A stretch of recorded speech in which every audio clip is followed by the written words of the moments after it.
Bryan. Good afternoon. I'm Shoshana Bryan, Senior Director of the Jewish Policy Center, and I welcome you to the JPC on this Israel Independence Day.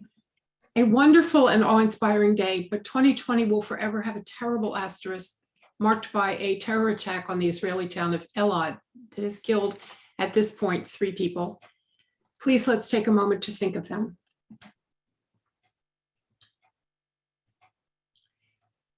Thank you. And thank you for joining us at this unusual hour. We're trying to give our West Coast members a break, joining us for lunch instead of breakfast. Please give us some feedback on the change in time. We have a terrific guest today, Elbridge Colby of the Marathon Initiative. So I'm only going to do a short introduction to the JPC and our work before we turn to him. The JPC is a nonprofit organization providing analysis of foreign and domestic policies by leading scholars and academics. Our website, www.jewishpolicycenter.org, has our articles published under the heading of Insight, our quarterly magazine In Focus, which has the Israel issue up right now, and our blog In Context. We also post previous web programs so you can catch up on what you've missed. The JPC supports a strong American defense capability, U.S.-Israel security cooperation, and missile defense. We support the legitimacy and security of Israel against anyone who would deny them today or any other day. As an organization that sits slightly to the right of center, the JPC advocates for small government, low taxes, free trade, fiscal responsibility, energy security, free speech, and intellectual diversity. We've been all over the spectrum in these calls, narrow points like missile defense and drone warfare, domestic subjects, including the Supreme Court and homeschooling, and lots of big issues from China to Israel to Syria, South America, and Russia's war in Ukraine. Today, we're going really big, really big. Our subject is America. How does the United States defend itself, its allies, and its interests? Can we, and how can we, remain the superpower that we've been all of my life, and I suspect all of your lives? Elbridge Colby is here to tell us. Bridge Colby is co-founder and principal of the Marathon Initiative, focused on developing strategies to prepare us for an era of sustained great power competition. He's the author of The Strategy of Denial, American Defense in an Age of Great Power Conflict. The Wall Street Journal called it one of its top 10 books in 2021, and I think it was. In 2018 and 19, he was director of the defense program at the Center for New American Security. Prior to that, as Deputy Assistant Secretary of Defense for Strategy and Force Development, he served as the lead official in the development and rollout of the 2018 National Defense Strategy. The NDS shifted the department's focus to the challenges for the US military posed by China in particular, followed by Russia, a useful shift, I think, if ever there was one. In prior government service, he worked on a range of issues, including arms control, WMD, strategic forces, and intelligence reform. He also served with the Coalition Provisional Authority in Iraq. Someday I want to ask him about that and see where we are all these years later. And he worked in the Office of the Director of National Intelligence. He has served on a number of government commissions and testified many times before Congress. He is the recipient of the Distinguished and Exceptional Public Service Awards from the Department of Defense and the Superior and Meritorious Honor Awards from the Department of State. That's a lot of awards. So there really are very few people better situated to take the broad view of American defense policy, American strategic policy, which is what we are asking him to do today. And with that, Bridge Colby, the floor is yours.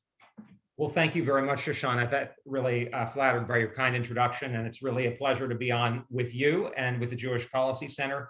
Many people love to bash on Twitter, but one of the greatest things about Twitter is that I meet new friends and kind of like-minded people like you and like the Jewish Policy Center, where you can have very interesting and constructive discussions and get to the bottom of issues. So there's plenty of bad things happening on Twitter, but this is one of the good things. And speaking of free speech, hopefully even more goodness to come. We'll see. But it's a pleasure to be with you and your audience. You're very kind to talk about my book and what I'm trying to do more broadly, which, as you say, I think is to try to help the United States figure out the right geopolitical, broad foreign policy, but particularly defense strategy for an era that's fundamentally different from the one that many of us were familiar with, growing up and before. And then we're in a fundamentally new era. And the basic, reality of that is, I love this country. We do have problems, but I think we have a pretty bright future if we get ourselves in order. But the fundamental fact is that we don't have the degree of power that we had in, say, 1995 or even 2005 after the collapse of the Soviet Union. What the period that, rightly or wrongly, Charles Krauthammer called it the unipolar moment. And, that might have been an exaggeration even at the time, but there was a lot to it. But that's not the world we live in today. And of course, the main reason is China. But China is not the only challenge we face in the world. You clearly see what kind of danger Russia can pose, Iran, jihadi terrorism, North Korea. You could go down the list: Venezuela, Cuba, etc. So there's this sort of potentially very long list of threats and challenges that we face, but there's almost only so much power we have to deal with it. And the economists call this scarcity. I don't mean this in the sense that we're starving, but I mean in the sense that we just don't have enough power and money to just smother all the potential threats that we might like. And in a sense, we could kind of basically plan to do that in the 1990s and even into the 2000s. And that's not the world we live in anymore. So in that kind of situation, my view is that a strategy is very important. Now, there's some people out there who like to, badmouth, poo-poo strategy. And I think this is kind of crazy. I mean, a family usually has kind of some strategy. A business certainly has a strategy. Why can't a country have a strategy? It doesn't mean it's necessarily perfectly followed. But we should at least try. I mean, that's just sort of rationality in action. And I think we're likely to make better decisions. But the way I mean strategy is not a kind of, in the way that you might think of as like a stratagem, a sort of a clever plan. I mean more like a framework for thinking about how we make choices and investments and resources, but also what we don't invest against, or where we, as the military says, take risk, where you leave yourself a little more exposed than you might be comfortable, but that's kind of the nature of life in a tough world. And so that's what I try to do with this book and in my public engagements more broadly. And I think it's particularly relevant now, given what's going on in Ukraine, but also the clearly in Asia. But really what I try to do is give a framework for people to try to at least have a useful and kind of more focused discussion. So in my sense, we've got to go back to the basics. In a sense, I think in the era after the end of the Soviet Union, we kind of maybe lost the bubble, as the pilots say, a little bit, and became overly ambitious, an end to evil, an end to tyranny, these kinds of things that are, nice things to wish about, but are not, realistic in the world, and certainly not necessary for Americans' interests. So what are Americans' interests? Well, I think Americans' interests are, of course, our physical security, but also our prosperity and our freedom. And of course, those are all, to some extent, interrelated. And if I think about what is it that could really threaten American security and liberty, well, fundamentally, it would be something so powerful that it could intrude on our national life and essentially coerce us and undermine our freedoms and our prosperity. I mean, it's pretty unlikely, given that we live behind two oceans, we have 330 million people, a large nuclear force, et cetera, that somebody would invade us. Not impossible, but very hard to imagine plausibly. But rather, I do think we could imagine something arising in the international system that was so powerful that we would essentially have to kind of bend the knee, if you will, and do what they say. And if we look at the world as it is, we're about 20% of global GDP, which is roughly equivalent in the modern world to how powerful we are. But if we look at the world out there, global wealth or productivity is concentrated in a few regions. And those are basically Asia, Europe, North America itself, and to a lesser degree, the Persian Gulf. North America largely because of us. But the bulk of that, and increasingly so, is Asia. So Asia is where the bulk of the world's power is. So that's in a sense what Churchill would call the world's decisive theater.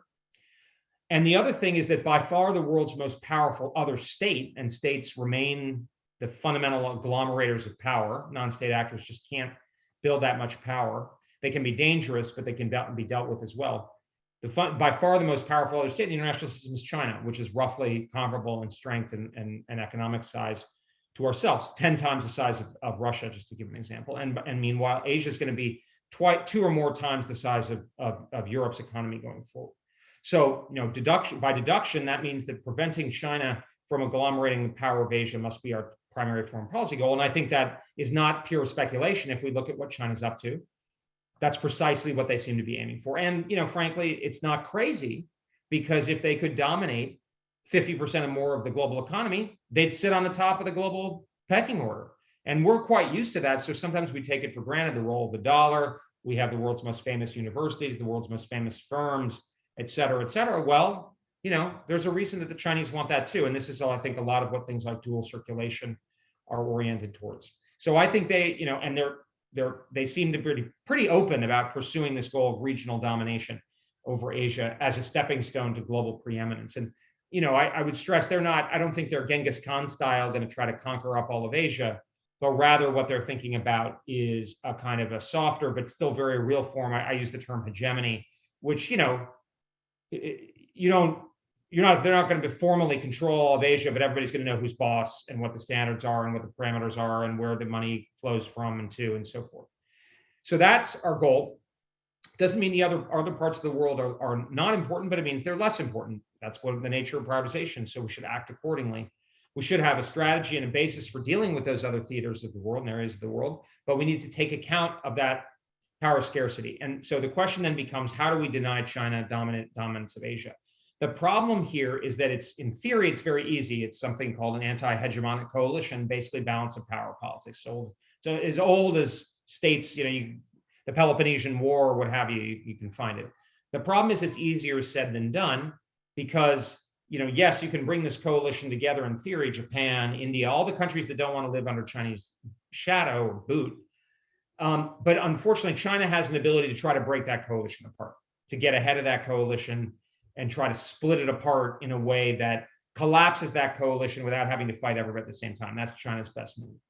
And I call this China's focused and sequential strategy, basically picking off parts of this coalition until you collapse the edifice, and then China becomes the regional hegemon without actually having to fight World War III or anything like that. That's the real danger. And China, I think, would prefer to pursue this goal without using military force, because if you can win without fighting, that's easier and cheaper and less risky. But if compelled, I think they are prepared to use military force. And the good news is they're having limited success using non-military tools to pursue their hegemonic aims. They're sanctioning Australia, counterproductive. They put a lot of pressure on Taiwan, counterproductive. They put a lot of pressure on India, counterproductive, et cetera. So that's good. The bad news is China has another option, which is military force. And they've been building a military to pursue their goals in Asia with military force. I mean, every year, 7 to 10% increase in defense spending on the basis of the world's largest or second largest economy. So this is a real problem. And this is what we need to focus on being able to deal with. And my argument is that we need to be able to uphold this anti-hegemonic coalition through our own, we're the kind of cornerstone. Not because I think we always need to lead. Actually, sometimes I think we need to be willing to take the best supporting actor role.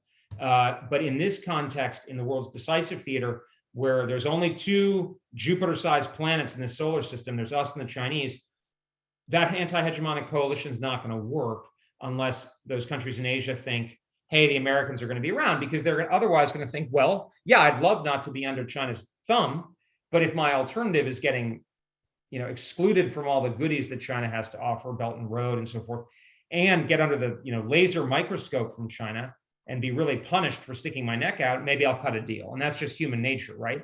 So we have to be able to reassure countries in the region enough that they will also stand up to China. Now, we also got to not over-reassure them. That's another thing, but that's going to be cool. That's why we have to play a especially critical role in Asia. And in my view, this is the title of my book, Strategy of Denial.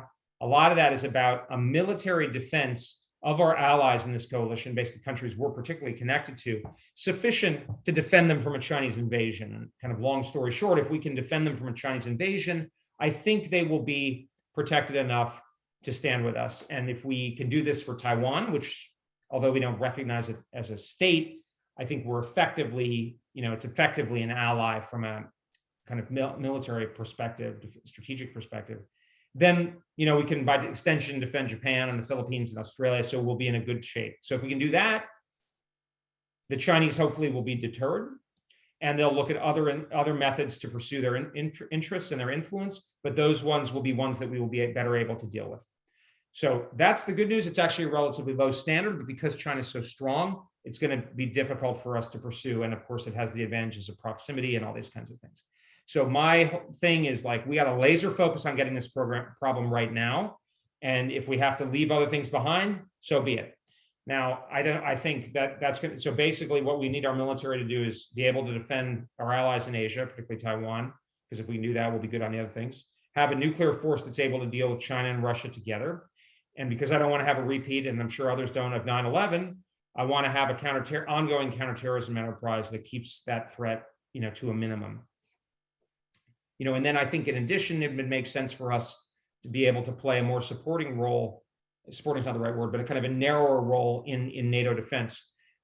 The logic here is that we get our allies, well, either support our allies who are willing to step up, and this is more the case in the Middle East, Israel, of course, but also the Abraham coalition working together, India and South Asia, and then get our allies who are not so willing, but who maybe a little bit more now, you're thinking Europe here, help them to take a bigger role and then play more of a kind of selective strengthening and kind of coalition building role, but with us playing more of a backing element. Because I think there are going to be vacuums, but we can't do everything. But if we're clear to ourselves and to our allies and partners that this is the reality and we're adapting to it, I think we're likely to come up with a better method if we do it together than if we just ignore the problem. So this is kind of my logic. I think if anything, the Ukraine situation actually makes it even easier to do what I'm talking about, because if anything, I still take the Russians very seriously, but they've proved themselves to probably be less menacing than they're menacing, but they're less capable than we might have thought. And the Europeans are finally getting up off their, behinds, excuse my language, and starting to do their part. So why would we double down in Europe when there's a basis to do that? And then I think in the Middle East, the Abraham coalition kind of model offers a really promising opportunity. So in this context, we should, instead of, sanctioning and lambasting the Saudis and the Emiratis, doesn't mean we have to admire everything they do.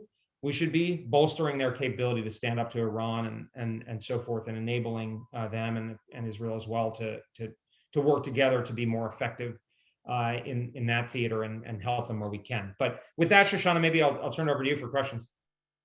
We have questions. And I would say that meeting on Twitter is really like internet dating. And it isn't until you meet the person sort of in person that you know who they are. And I think I have now found the person, maybe the only other person, who talks as fast as I do. Okay. Welcome to the JPC. And thank you for giving us a very broad picture of where we're going. So let me ask you, we have some questions here. Are we actually in this fight of democracies versus autocracies? Is this a big worldwide battle? And is this where conceivably our politics, as much as our military capabilities, can have an impact on the end for the good guys? On the other side, how do you deter countries as different as Russia, China, Iran, and North Korea all at the same time? So I'm not a fan of the democracy versus authoritarianism frame for a number of reasons. One thing is that I think it miscasts what our interests are. So we have an interest in our democracy, in our Republican system of government. But my view is we're the well-wishers of freedom everywhere, but it's we're jealous of our own. And the basic goal is to have, as I said, a favorable regional balance of power in the key theaters, so that our freedoms and our prosperity are respected. Now, generally speaking, we're going to do better in a world in which there are other, free societies, and that, of course, is the case, fortunately. So that they tend to go together. But I think that the president's model miscasts it for ourselves. It also does a couple other things that are unnecessary. My model is, look, I hate communism. I don't like dictatorships. But I want to be able to meet our interests in the world without, frankly, getting into World War III or something like it, right? And if we make this into an existential struggle between democracy and authoritarianism, that suggests it's a fight to the finish, and that tells the other side, well, they're coming after me, and that is kind of what they hear, but I don't think that's necessary. So, look, we may wish that China or Russia becomes a democracy. We may help that come to pass, but we don't want to force that into the struggle to be even more dangerous than it already is, which it's going to be. The other thing is that a lot of other countries don't, particularly outside of Western Europe, they don't see that frame. So we end up alienating as probably more people than we bring along. I mean, the same people who love that framing tend to be the people who want to sanction India or sanction Vietnam or sanction Thailand, Malaysia. And it's like, well, those are the countries we need to work with. We don't need Luxembourg, we need, I mean, there are people, the same people who are, now everybody's high on Poland, but like a lot of people were going to sanction Poland, right? So it's sort of like, that doesn't make a lot of sense. We need to have a plasticity. And I think the administration's sort of ham-fisted, and I don't mean to be too partisan here, I think this is, substantive, but like the administration's missteps with the, Mohammed bin Salman and the Emirates are a perfect example, where it's like, look, they have a lot of oil. They're important for checking Iranian aspirations to dominance in the region. Okay, we might not like what they do with the Houthis. We might not like what they did with Khashoggi, of course, but it's a tough world out there. We can't do everything. Let's make decisions about our priorities. So you would put yourself, I think, in the camp of non-democracy promoters or limited democracy promoters, which leads to another question that someone has sent us.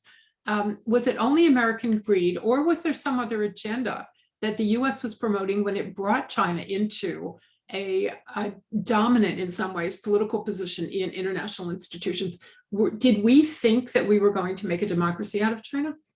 That's a great question. I mean, I think the top line is a story of naivete, but I do think there was a lot of, I'm not wild about sort of conspiracy theory type stuff, but I mean, there are a lot of people and institutions and sectors of society that benefited very greatly from bringing China into the system. And I mean, it's just a reality, right?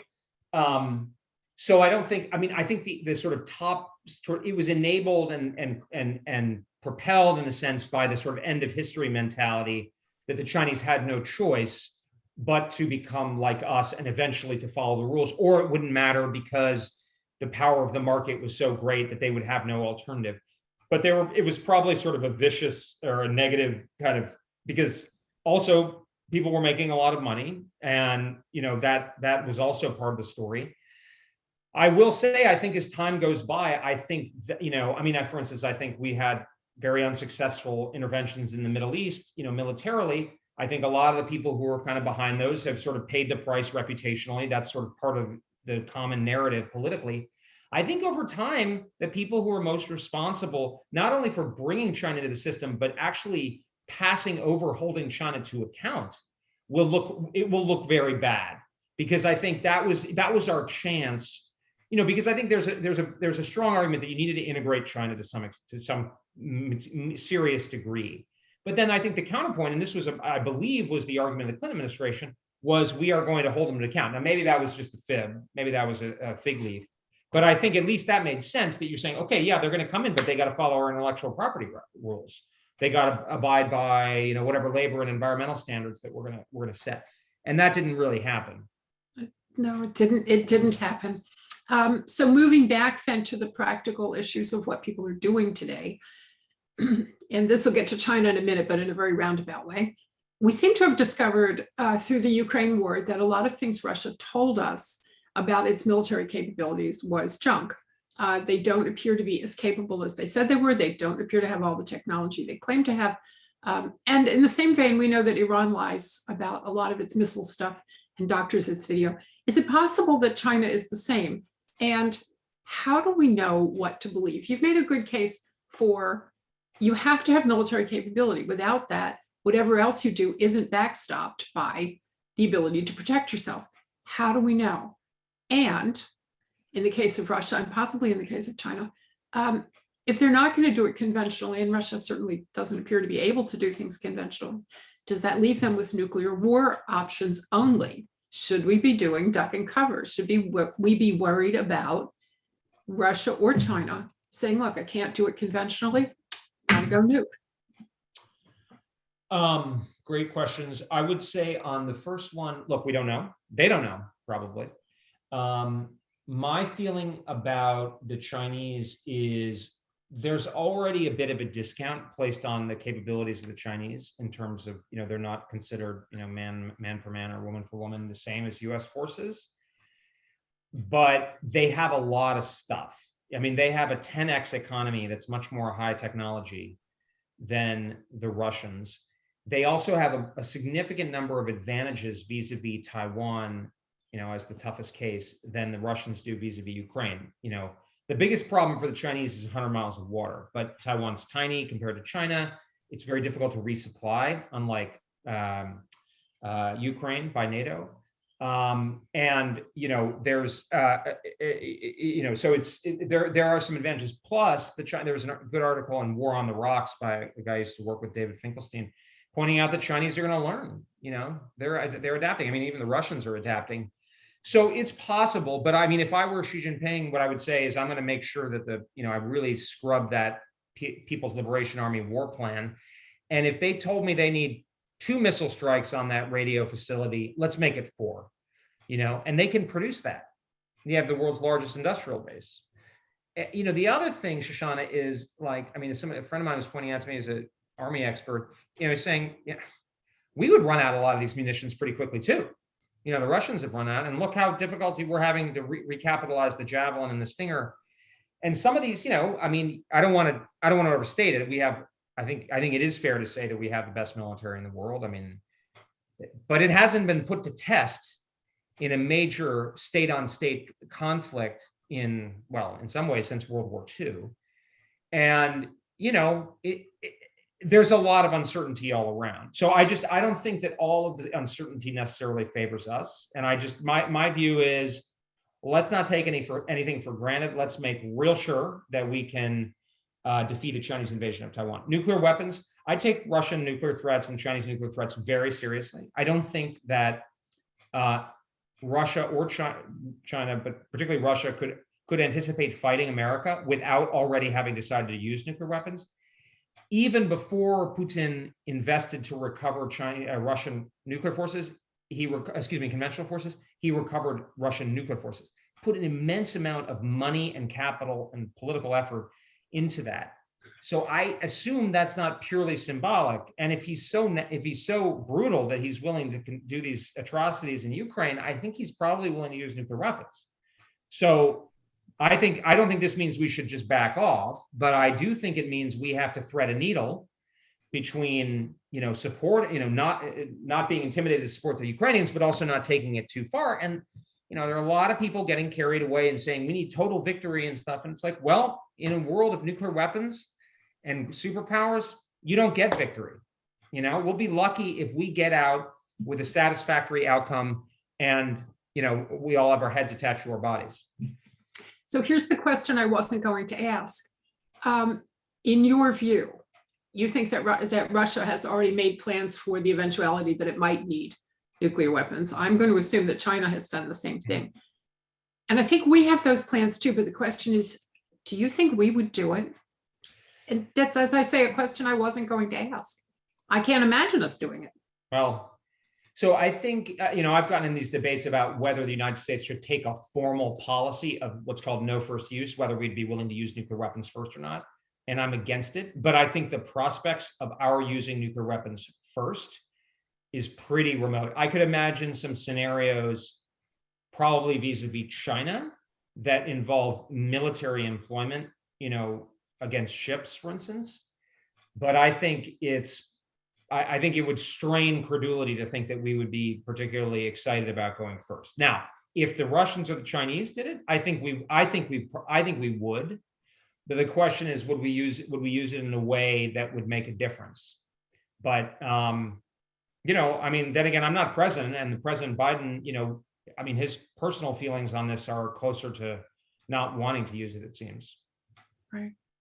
So then if you're looking at protecting our interests, you probably would make a case for the strengthening and modernization of our conventional forces in various ways. And we had a question that says, top 5 things you would do. What do we need to do first? What should our priorities be in conventional?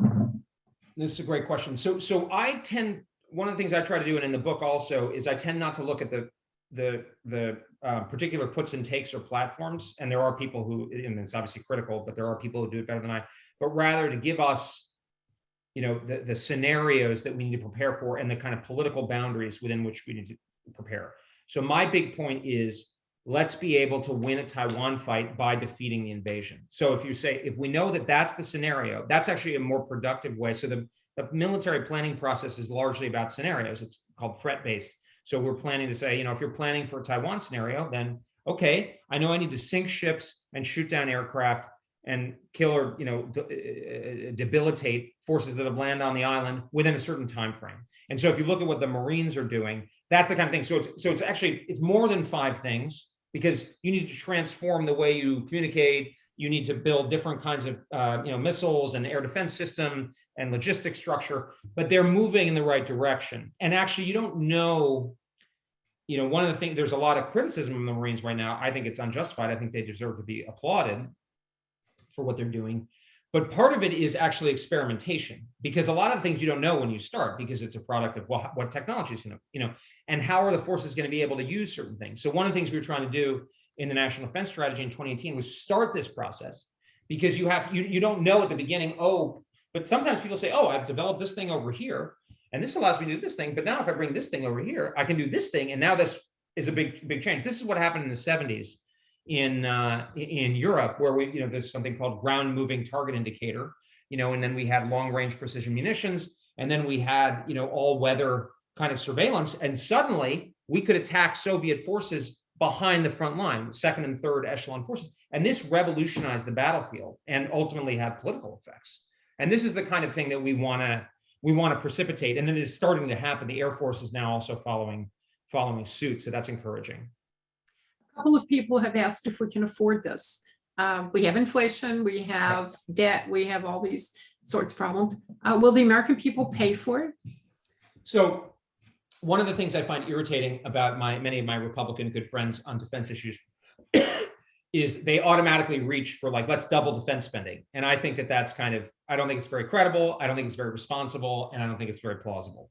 So, or credible, responsible, or necessary even. Now, we may get to the point where we need to double the defense budget. But my view is that the purpose of defense strategy is to tell the American people, this is what we really need to do. And then let's do the best job within the resources that have been allocated to do what we can. And then if you need more to really achieve that, whatever the American people decide, then we should ask more, not start out by doubling the top line. In that context, look, I think the American people, me, you, everybody, we spend over 3% of our income every year. I mean, that's a lot. 3% of our income every year on defense and the national security state. And a lot of it is we have a huge army, and most of it's in the continental United States, defending us from Mexico or Nicaragua or something, right? It's not really very relevant. Now, the army will become more relevant. So I'm not saying we should completely gut the army. There will be a role for the army in the Pacific over time, unfortunately, because of the growing power of the PLA. But a lot of this is actually saying, let's make let's make changes within the defense establishment, overhaul it, and do the 3 things that I talked about, the 3 things and the asterisks for Europe. That is the first thing we should do.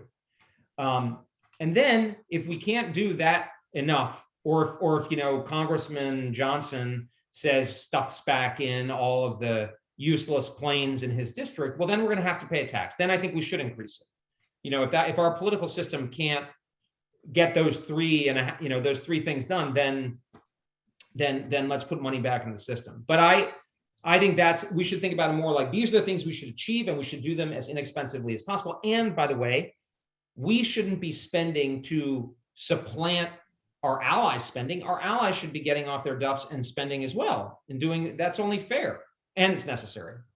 Well, there is a little of that, but when you talk about NATO's 3%, and we do hit our 3%, and I will say that President Trump got 10 countries rather than 3 countries to hit their 10%, their 3%.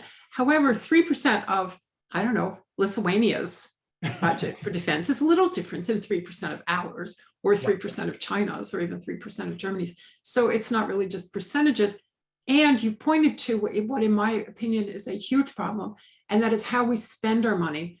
The political system requires us to spend it across congressional districts and to achieve political outcomes. So you're really talking about a change in Congress people's thinking. And I don't know how, I know how you can do a scenario for Taiwan.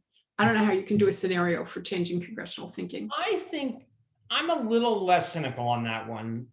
Maybe I'm naive, but I think if Congress people, look, you're never going to get the congressman himself to vote to close the factory in his district. But if everybody else faces a choice between, hey, Bob, I'd like to vote to keep your thing open, but if we're on the brink of losing, and a lot of people are going to die, and I don't want to have the vote on my record saying that I have blood on my hands. I mean, that's kind of, if we change the mindset and the political context, I do believe that's, and in a sense, that's already happened. So there are things that are harder to do than other things. I mean, cutting bases and stuff, but I think there are trades, and this is where the political leadership from the top, the Secretary of Defense, certainly the president himself, senior congressional members, if they put their shoulders into it, I think they can make a difference. But look, at the end of the day, I think we should be able to defend our allies in the Pacific. And if we as a political system decide that we're not going to make those hard choices, then I think we do need to spend more. Could this be an inflection point, though? We're looking at the war in Ukraine, and I think for the first time in a long time, we're thinking about, will we have to fight? Do we have to fight? And where we have to fight?